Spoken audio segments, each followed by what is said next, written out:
çfarë dini për Sodomën dhe Gomorën? Deri këtu Sodoma dhe Gomora nuk ekzistonin fare, pse? Sepse jemi në një botë që ishte mbuluar nga ujë komplet. Shansi ishte që të gjithë ta fillonin nga e para, krejt ndryshe historinë. Mirë, po për shkak se Kami, babai i Kananit, zbulon lakurisinë e babait të vet, Noeut. Ai bëhet parakusht me mëkatin e tij. Jo vetëm që mallkimi të bie mbi birin e vet Kananin, po në farën e Kananit dhe të nipërve dhe stërnipërve dhe bijve dhe bijave në vijim të udhëtimit njerëzor që vijon nga kjo linjë gjaku, nga linja e Kananit, kemi dhe popujt e Sodomës dhe të Gomorrës, të cilët njiheshin për shthurjen e tyre morale dhe në fund përballen me gjykimin e zemërimit të Zotit nga qielli. A e kuptoni pse ju thash që mëkati nuk ngel në privat, po shndrohet në kulturë, bëhet sistem, hyn në histori? Kështu që për shkak të Kamit, për shkak të Kamit, Kanani mallkohet dhe i gjithë linja e gjakut mallkohet. Mund kemi pas në familjen tonë një stër gjysh që mund të ketë jetuar në mëkat, i dhujtarie,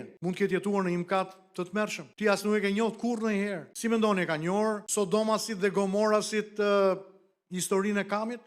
Mbase jo, por nga pa vetëdia e tyre për shkak se ata ishin zjatime të kësaj fare që u mbulua me këtë mallkim. Ata jetuan një jetë e cila tërësisht u ekspozua përkundrejt gjykimit të Zotit. Duhet dikush në linjën e gjakut të një fisi apo të një familje që të thyej zinxhirin umbiakal të mallkimit, që është i përbërë nga hallka jetësh njerëzore. Nëse një gjysh apo një stërgjysh imi ka jetuar në një mëkat që mund të jetë i ngjashëm me Kamin apo një mëkat i një lloji tjetër, dhe unë se di, nuk e kam ditur, dhe jam duke përballur me një mallkim dhe me një lloj pafuqie të frikshme në jetën time. Zoti po më zbulon nëpërmjet këtij mesazhi që un kam nevojë për një ndërhyrje hyjnore në jetën time, në dimensionin shpirtëror, që kjo hallk të kputet dhe të rinis një historiere, pra mallkime të zëvendësohen me bekime, por që këto mallkime të zëvendësohen me bekime në linjën e gjakut të familjes time, që është jo vetëm gruaja, por janë fëmijët e mi dhe nipërit e mi dhe nipërit dhe nipërit e nipërit që do të vijojnë më pas,